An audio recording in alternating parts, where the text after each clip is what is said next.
Hello everyone. Today we come to the book of Little Miss Princess. And in the series of Little Miss,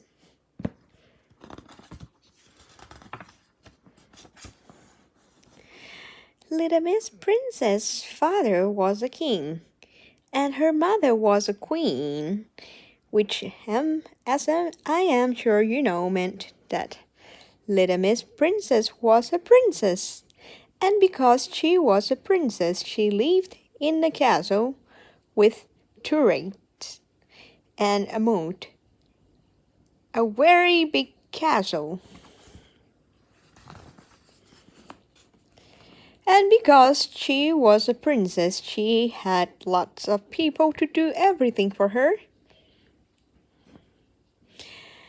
People to mow the lawns, people to cook her breakfast.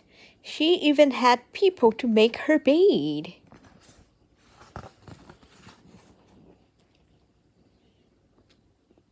And you would imagine that this would have made her rude and spoiled.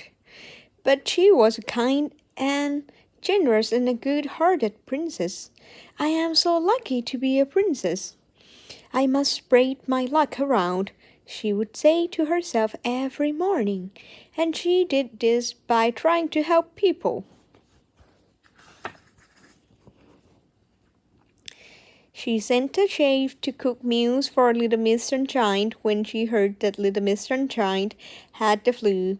When she overheard Mr. Busy complaining how busy he was, she sent a gardener to mow his lawn. And she sent a maid to Little Miss Neat's house when she heard that Little Miss Neat had worn out her mop. All of this was very useful and everyone was very grateful, but Little Miss Princess did not feel that she was really doing anything to help. So, when she heard that Mr. Bump had broken his leg, she rushed around to his house to see what she could do. "I haven't got any groceries," said Mr. Bump. "You could go to the shops for me." So Little Miss Princess went to the shops, but because she was a princess, she had never been shopping. Alright. She went into the baker. "6 sausages, please," she said to the baker. "We don't have any sausages," said the baker. She went into the butcher's and asked for peas. "We don't have any peas," said the butcher. And she went to the greengrocer's and asked for a loaf of bread. "We don't have any bread," said the greengrocer. So she went back to Mr. Bump's house with an empty shopping basket.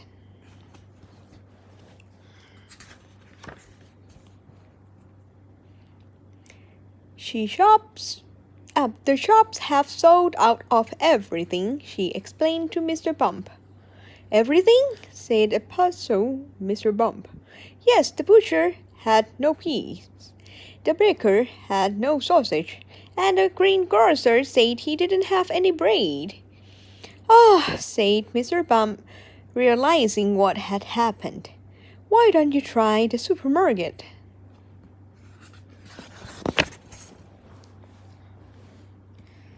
Some time later, Little Miss Princess returned with the shopping. She offered to help put everything away.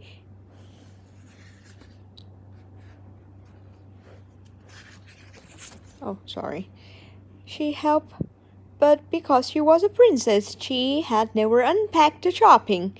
She put the sausage in the cupboard, the frozen peas in the bread bin,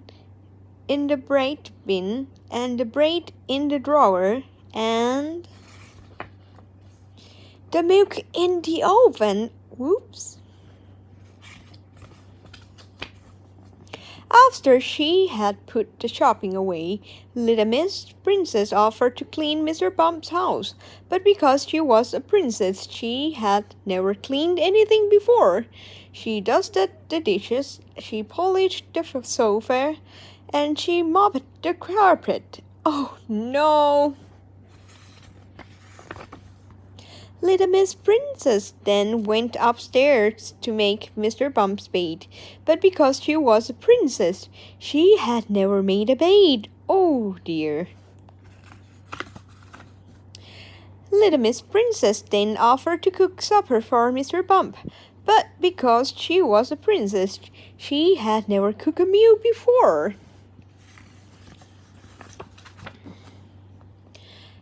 For supper, they had burnt sausages with burnt potatoes. She even burnt the peas.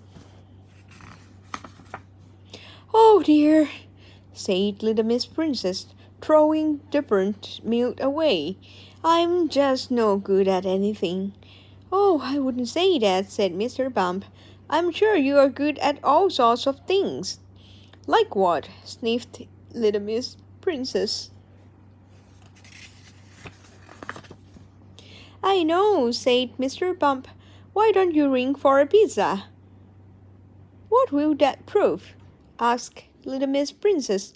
Well, said Mr. Bump, you are very good at giving orders. The end.